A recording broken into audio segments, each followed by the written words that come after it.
Magandang umaga sa inyong lahat. Papunta na ako doon bibili ako ng na bulaklak na gagamitin sa pamisa. Alam mo naman, ganyan talaga pag may mga kumpanya. Lahat sila ay nagsiselebrating pagdating ng Friday sa pamisa.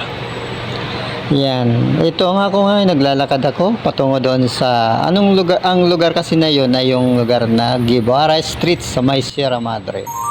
Doon ko bibili, alam ba? Doon ako bibili. May shortcut lang naman dito, dinadaanan ko para mabilis ito. Sa patungo lang naman doon. Pero pabalik, ang gagawin ko ay sasakay na ako ng tricycle. Siyempre, alam mo naman, may dala ako. Ito na yan, oh. Ang bilis-bilis ko lang naman maglakad. Wow. Ayun. Ito na ang lugar sa Guevara Street.